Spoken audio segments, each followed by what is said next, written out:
Hey guys, I'm Pete. And I'm Matt. Welcome back to The Closer, where we take your opportunity leaks in the tennis court, turn them into opportunity rewards.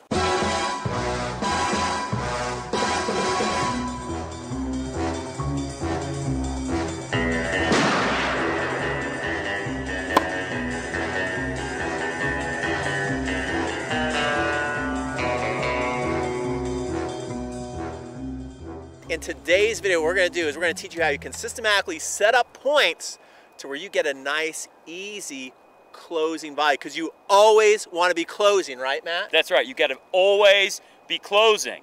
Coffee's for closers only.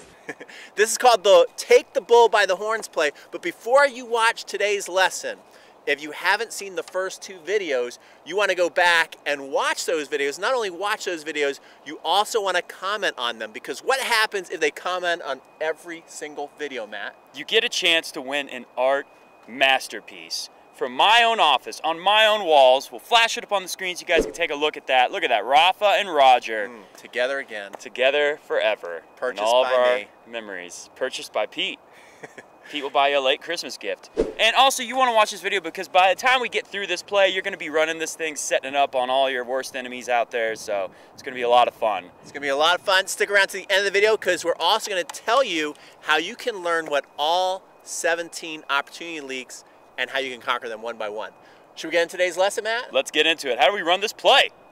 All right, so we're going to show you how to run this play as a righty and a lefty.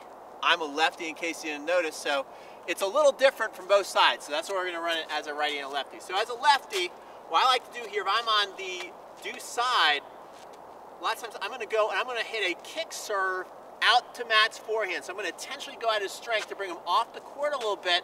That's going to open it up so I can attack his backhand. Now, as I hit this kick serve, I'm actually doing what I call a serve and shade, where I actually hit and actually come this way. I'm giving that shot a little bit, so if it comes in here, now I can start to attack his backhand. He's on the run, he's going over there. Lots of times now we're getting to a little bit of a cross-court rally, so I'm getting this cross-court rally until I see a ball that I can comfortably take up the line. I'm not going to force a winner. I'm going to go back at his strength, and this is where I'm going to cross over the line again and shade here, hoping for another mid-court ball, and this is where I'm going to bring it back at the weakness and attack the net and set up an easy volley. All right, now we're going to talk about the right-handed version of running this play. This is actually a play that Roger Federer runs a lot, so of course I'm all about it. I'm trying to run this play just like Mr. Fed. One of the things Fed likes to do, he likes to hit a slider serve. So in the deuce court, let's pretend Pete is right-handed. Look, Pete, wave over there with your righty setup. He's righty today. I'm going to hit the slider wide to drag Pete out to the forehand off the court. So after I hit that serve and drag him over, I'm already shading over right from the beginning because I'm anticipating kind of a short cross-court ball is going to be right around here. And I'm going after the backhand. And I might just hit a winner right here. This might be it. But if he gets there, I'm going to keep attacking his weakness until I really drag him out. Once I have him out, then I'm going to take him, I'm going to go after the strength. A little risky, they could burn you, but if you really got him out wide on the backhand, when you take them to the forehand, they're on the run, it's a more defensive shot. Most likely you get the short ball. Now I got an easier ball to attack from the same shot I was just hitting. I go right back at the weakness of Pete's forehand. Now I'm coming into the net.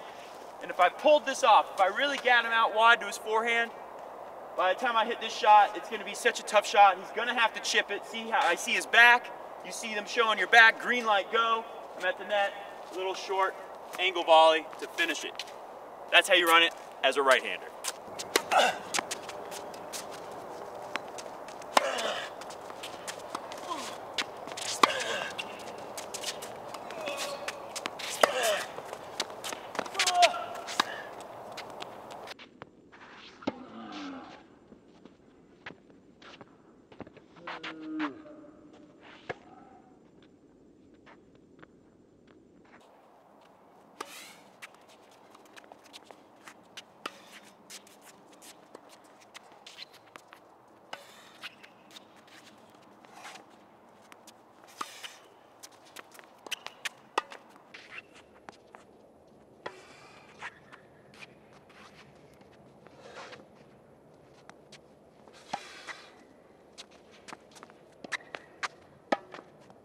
Well, Pete, that play was a lot of fun. Had a lot of fun running around, getting sweaty on tennis courts. I think everyone out there, they got a couple days to try it before something big's coming.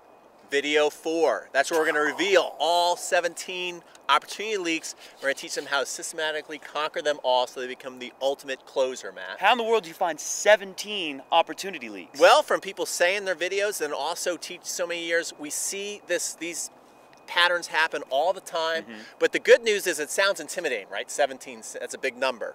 But a lot of them are so easily fixed, and it makes you such a better player where you're going to increase your conversion rate. Yeah, wow. All right, good stuff. 17 sure was an intimidating number when Roger Federer was the 17th seed and won the Australian Open last year, though. Oh my gosh, he's always going to put that in there. Maybe 17 will be a magical number for you, too.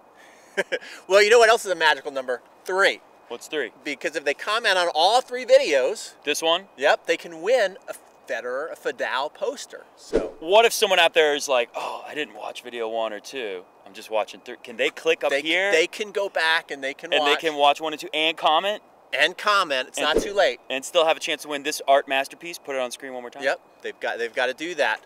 But we need a question. We got to have a question, Matt. What's the question of the day? I got an easy question for you. What's your go-to play? You saw us set up this play today. What is the play that you like to run? The go-to closer play? Yeah, to close somebody out. If you're trying to close a point, what do you try to do? And if you don't have anything, just tell us that too. Say, oh man, I'm really reactive out there. That's right. And I've never thought about it. We are reading all the comments. We're answering all the comments as much as possible. And so make sure you do that. And then also, in a couple of days, Matt, they want to be looking at their inbox like a hawk because Video 4. We are releasing a whole system for the closer. The closer, yeah. And the first 10 people to sign up are going to get a cool prize along with just a great, training as well. All right. A big prize for the first 10 who get in to the closer. We put a lot of work into the closer, so we're really hoping that you guys pick up the closer and let it help your game as soon as you can. Also on video 4, that's where we're going to announce who the winner is of the Fidal poster. So that's right. It's like a big deal that at 8 o'clock in the morning Eastern time, you're like, oh, where's the email? Where's the email? And you open it. And you see who won. Cash money. And you see 17 opportunity leaks. Yeah, it's a big day. Big day. So 2 days, run the play that you saw today. Don't forget to comment, what is your go-to play? And we'll see you in a couple days. That's right. Always be closing. Always be closing.